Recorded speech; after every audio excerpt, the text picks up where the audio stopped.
Your time is limited, so don't waste it living someone else's life. These aren't just words for a motivational poster. They're a declaration, a razor-sharp blade cutting through apathy. Steve Jobs wasn't just an entrepreneur. He wasn't just the co-founder of Apple. He was a living anomaly, an artist disguised as a CEO, an alchemist of design, a rebel from Silicon Valley who rewrote the rules of the game.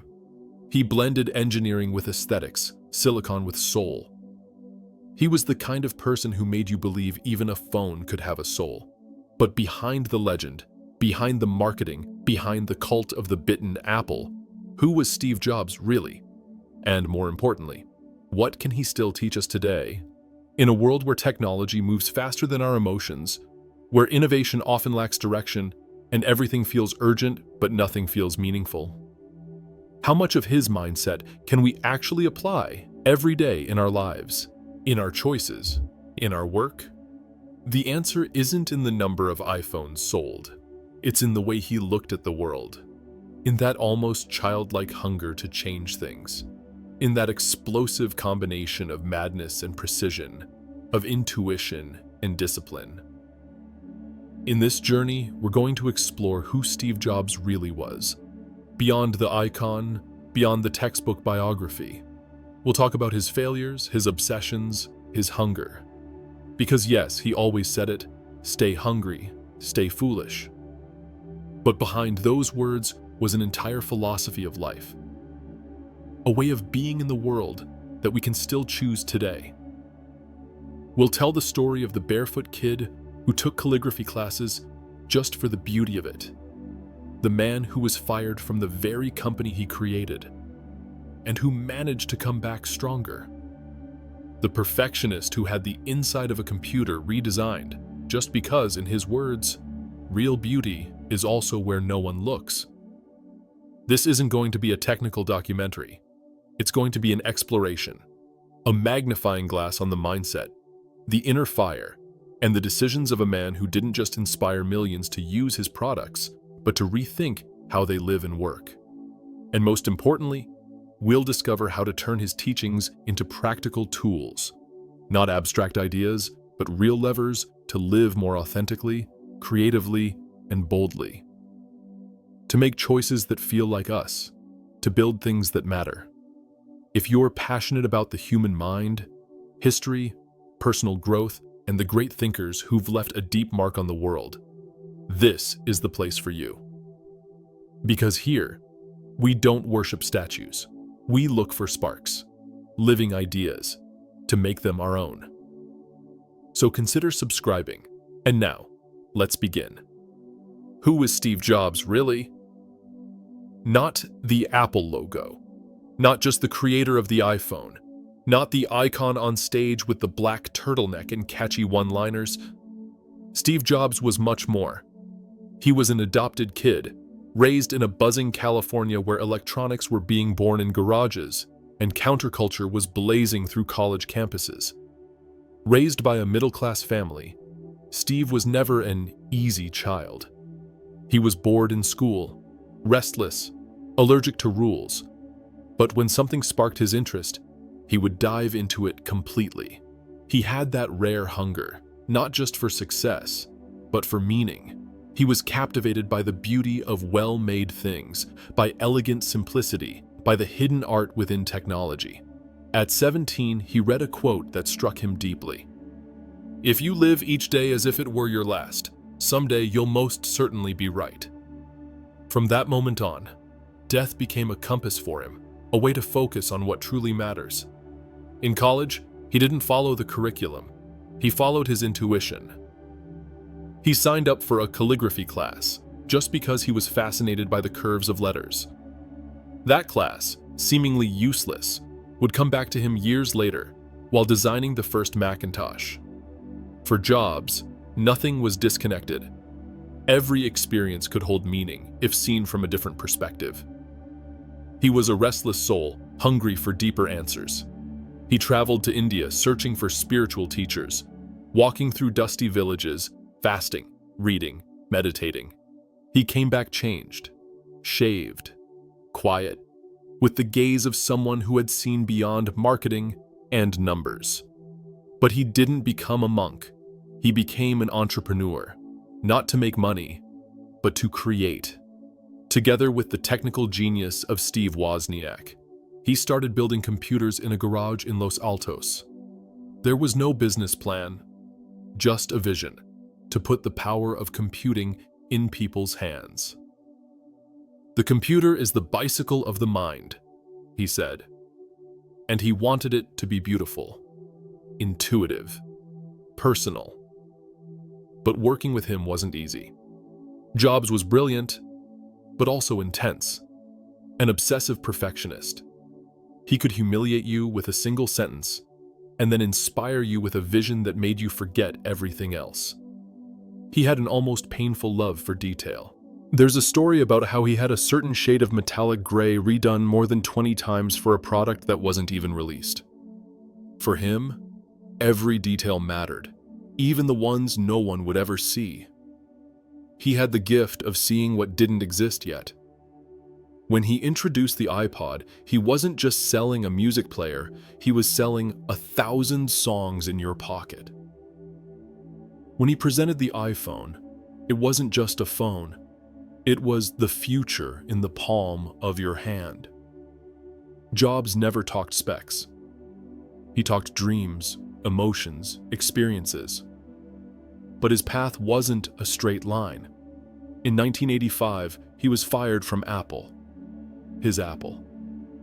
He was devastated. But he later said, "Getting fired from Apple was the best thing that could have happened to me." He founded Next, bought Pixar, changed the world again, this time by revolutionizing animation. And then life brought him back to Apple. From there came the iMac, the iPod, the iPhone, the iPad, one revolution after another. But behind it all, there was always him, the man who fused technology with humanity, spirituality with business, precision with madness. Steve Jobs was a walking paradox, spiritual and ruthless, minimalist and visionary, grounded and poetic. He was the guy walking barefoot down the halls, who treated every product launch like a sacred ritual, the CEO who meditated, the designer who didn't draw, the leader who made you believe the impossible. And it's exactly that complexity, that constant tension between opposites, that makes him worth exploring even today. Not to imitate him, but to understand what we can learn from the way he saw the world. What are the beating hearts of his philosophy? There are at least 5. 5 ideas that aren't just quotes, but keys. Maps to navigate through uncertain times. The first, follow your intuition. Jobs didn't put all his faith in data, market research, or forecasts. He believed in the inner voice. He said you can't connect the dots looking forward, you can only connect them looking backward. And that's why you have to trust something, your gut, destiny, life, karma. And he did, over and over. He dropped out of college not out of rebellion, but out of freedom. He kept attending the classes that inspired him. Like that calligraphy course, which seemed useless at the time, but years later shaped the typography of the Macintosh. Or that trip to India at 20 years old, looking for something bigger than profit. Walking barefoot, eating rice and bananas, meditating and reading Zen spirituality. His life was full of detours, and yet, each one made sense in the larger picture. Jobs teaches us that intuition isn't magic. It's a deep sense that sharpens with attention. It's knowing when to say yes, but especially when to say no. The second core of his thinking. Think different. Not better. Not faster. Different. While everyone else was trying to build more powerful computers, he wanted to build more human ones. When MP3 players were filled with buttons, he made one with a scroll wheel. When phones had physical keyboards, he removed them entirely. For him, innovation meant breaking the mold, not following it. Think different wasn't just a catchy ad slogan. It was a philosophy. Jobs looked for the blind spot that others couldn't see. He thought in terms of subtraction. He chased the essence. The third core of his thinking: simplicity is power. Simplicity is the ultimate sophistication, he used to say, quoting Leonardo da Vinci. In a world that keeps adding, Jobs kept removing, in products as in life. The iPhone's interface was revolutionary precisely because it felt obvious, but behind that obvious were months of reflection, hundreds of prototypes, difficult decisions. Simple doesn't mean easy. Simple means clear, and clarity only comes after deep complexity. Jobs teaches us that removing is an act of courage. It's saying no to 1,000 things in order to say yes to what truly matters. It's the opposite of multitasking. It's focus. Minimalism not as a trend, but as a mindset. The fourth core: stay hungry, stay foolish. He said it in his famous Stanford speech, and it wasn't just a motivational catchphrase. It was a life manifesto. It means don't settle. Don't take the easy road. Don't do what's expected. Safety is a golden cage. Jobs chose the uncertain path many times. He dropped out of college. He jumped into the unknown by starting Apple. And when he got fired, instead of giving up, he started again. He created next. He bought Pixar. He reinvented himself. Every leap into the void brought him closer to who he truly was. Being hungry means craving something that doesn't exist yet. Being foolish means believing in it even when no one else does.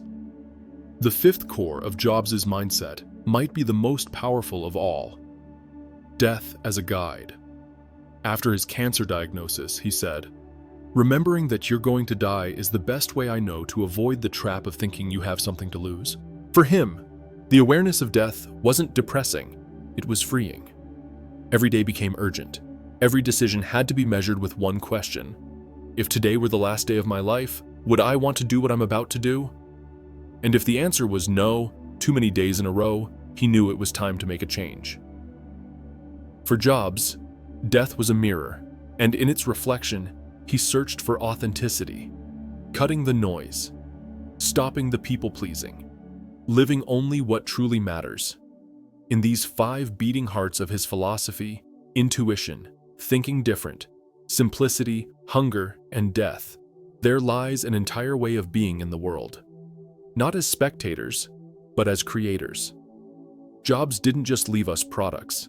He left us a way of thinking, a way of choosing, a way of living. So how can we apply all this today, in real life? Not as abstract philosophy, but as practical tools to carry into our day, our work, our relationships. First, listen to your inner voice. In a world that screams, whisper to yourself.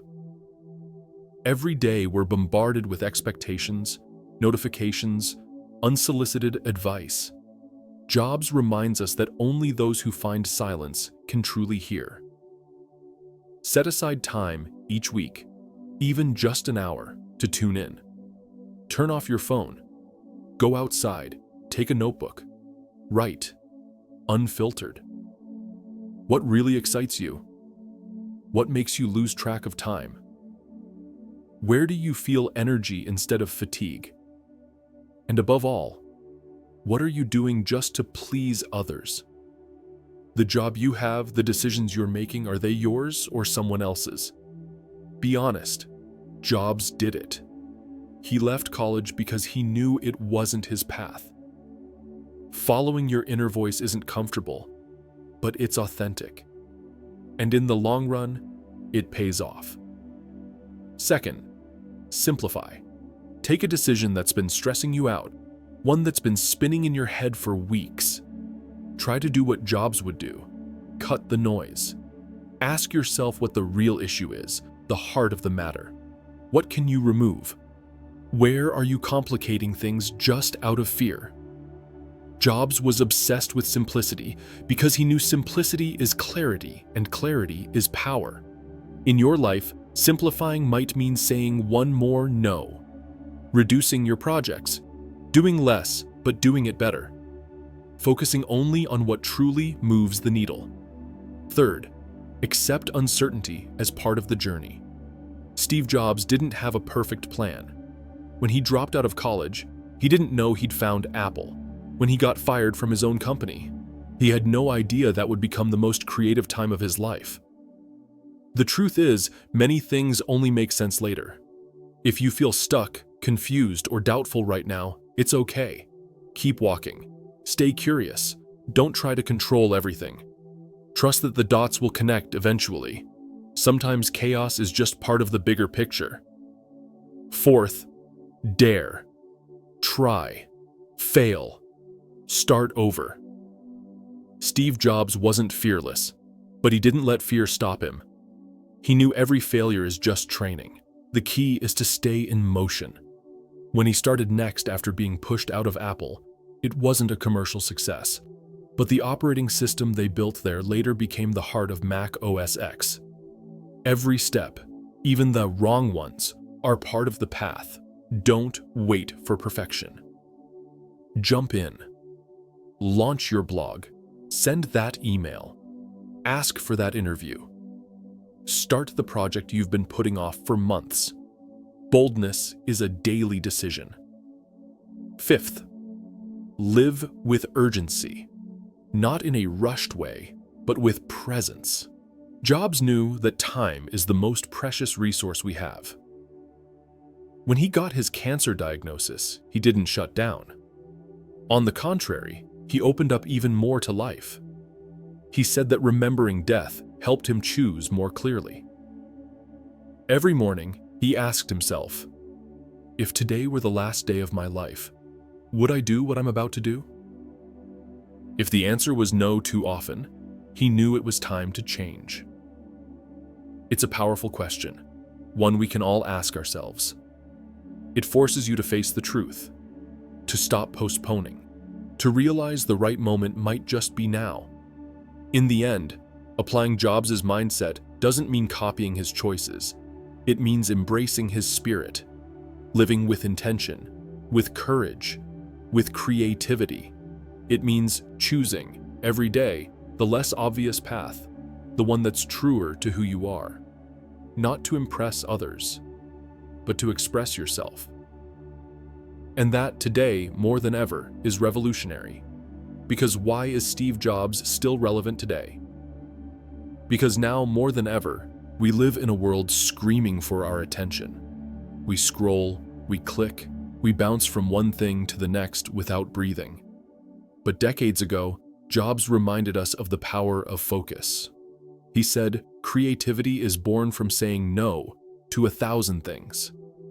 And today, in an age that celebrates multitasking as a virtue, Jobs brings us back to the essential. Do less, but do it better. In an era of infinite options, we're often paralyzed. Every choice feels final. Every decision comes with fear of missing out. But he taught us to choose with courage, to cut through the noise, to bet everything on a single vision, even when everyone else laughed. When he returned to Apple, the company had dozens of products on the market. He kept only 4. And from that clarity came the comeback. Jobs teaches us that simplicity is not a limitation. It's a show of strength. It's knowing what truly matters. And then there's the core issue of our time: technology. We use it every day, but rarely think about it. It helps us, but sometimes drains us. It connects us, but sometimes isolates us. Jobs envisioned it as something that could elevate the human experience.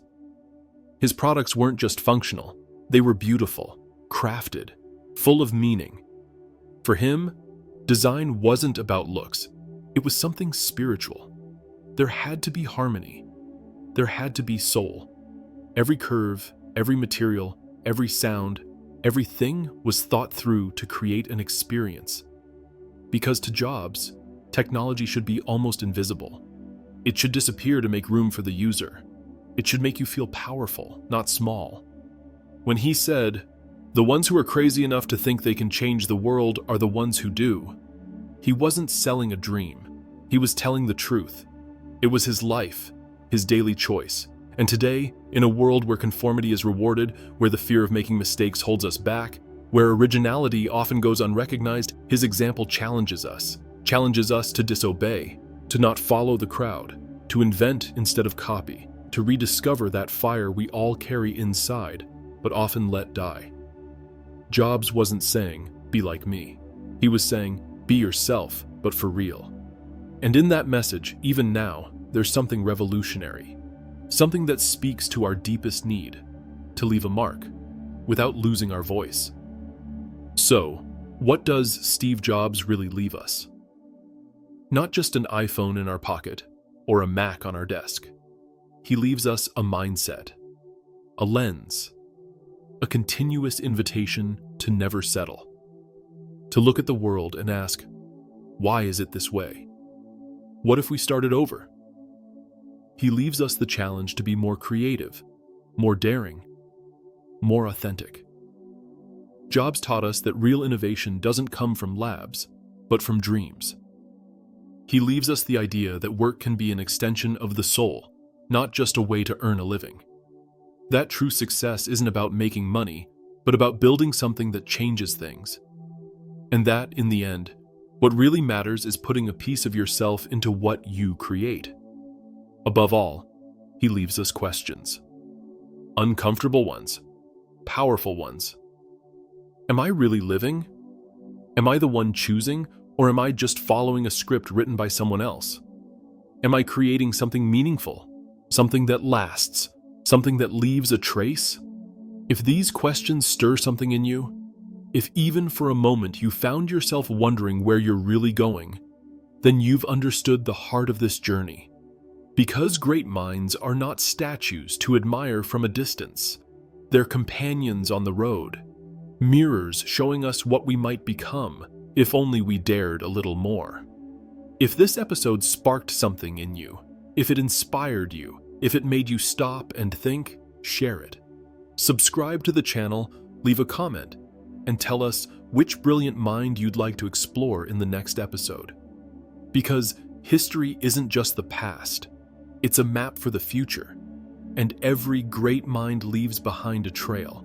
It's up to us to follow it. Until next time, till next.